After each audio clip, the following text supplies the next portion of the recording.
तर हाय आणि जय शिवराय भावांनो. आपण काय रायपूरमध्ये होतो. आपण 3 दिवस झाले होते, आपली काही गाडी भरत नव्हती. मार्केटिंग असल्यामुळे मग काय निवांतच होतो. आज होता जेवणाचं नियोजन आपलं. मग काय आपण आंघोळ करून येजोस तर एसकेनं पण मस्तपैकी आपला तयारीला लागला होता. आणि बघितलं तर काय एसकेनं भात वगैरे तर करून ठेवला होता आपला. मग काय आपल्याला करायची होती आज रेसिपी टमाटा चटणी. मग काय एसकेनं थोडंफार सामान पण रेडी करून ठेवलं होतं. आणि नंतर आपण आंघोळ करून आल्याच्या नंतर आपण काय थोडंफार सामान वगैरे रेडी केलं. तोपर्यंत आपला इकडे भात पण झालेला होता आणि एसके वाटाण्याच्या शेंगा पण सोलून घेत होता. मग काय आपण तेल वगैरे लगेच टाकलं भगोण्यामध्ये. मग काय टमाटे वगैरे तळायला टाकले, कारण का आपण अशीच चटणी करतो. टमाट्याची गिरवी वगैरे आपल्याला बनवून घ्यावं लागते ना, त्यामुळे टमाटे पण आपण असे तळायला टाकतो मस्तपैकी. तळून घेऊन त्याची गिरवी केली ना, टमाटा चटणी एक नंबर लागते हो भावांनो. मग काय हॉटेलगत टमाटा चटणी लागते बघा आपल्याला खायला. मग काय खायचं तर एकच नंबर खायचं भावांनो. मग काय अशी गिरवी वगैरे झाली रेडी झाल्याच्या नंतर आपण लागलो फोडणीच्या तयारीला.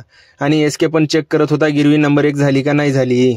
मग काय भगोण्यामध्ये थोडं तेल वगैरे घेतलं आपल्या आकारानुसार.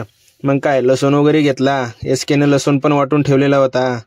मग काय लसूण वगैरे टाकून घेतला आणि चवीनुसार थोडं खोबरं पण घेतलं.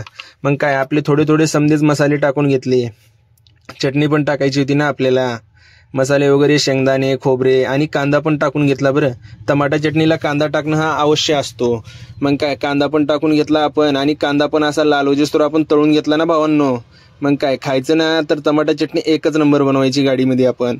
मग काय आपण खोबरं वगैरे टाकून मस्त लाल होजेस्तोवर आपण त्याची वाट बघितली. मस्त लाल झाल्याच्या नंतर शेंगदाण्याचं कूट थोडं वगैरे टाकून घेतलं आपण 2-3 चम्मच, कारण का आपल्या आकारानुसार टाकावं लागतं हो.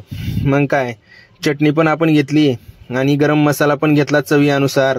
गरम मसाला असेल तरच चटणी खायला नंबर 1 लागते बघा भावांनो. मग काय अशी मस्त गिरवी वगैरे बनवून घेतली आपण. गिरवी वगैरे बनवून घेतल्यावर आपण इकडनं टमाट्याची चटणीची पण गिरवी वगैरे बनवायची होती आपल्याला. टमाटो पण गिरवी बनलेली होती, म्हणून आपण आता फोडणीमध्ये टाकायची होती. टमाटो फोडणीमध्ये टाकले. आणि कशी झाली चटणी एक कमेंटमध्ये नक्की सांगा, कारण का कमेंटमध्ये सांगितल्यानंतर तुम्ही कमेंट करून आम्हाला सांगताय काय चुकते काय नाही, तर आमचं प्रोत्साहन पण वाढतंय हो. कारण का आम्हाला पण कळतं की आमचे कोण व्हिडिओ बघते. मग काय चवीनुसार आपण मीठ वगैरे टाकून घेतलं भावांनो. मीठ टाकून घेतल्यावर त्यात काय हो, आपण 2-3 चम्मच आपल्या चवीनुसार मीठ टाकलं. आणि वाटाण्याच्या शेंगा पण आपल्याला टाकायच्या होत्या बघा मध्ये, कारण का मस्त लागते वाटाण्याच्या शेंगा वगैरे टमाटे चटणी बनवायला. मग काय अशी 1 नंबरमध्ये आपली चटणी पण झालेली होती भावांनो. आणि बघा कशी दिसते काय नाही, आपल्याला जमली का हे नक्की सांगा बघा भावांनो कमेंटमध्ये. मग काय आपला फायनली रिझल्ट ठेव का तुम्हीच बघू शकता काय आहे काय नाही ते. मस्तपैकी दिसते बघा टमाटा चटणी. आणि एसकेला लागली होती खूपच भूक.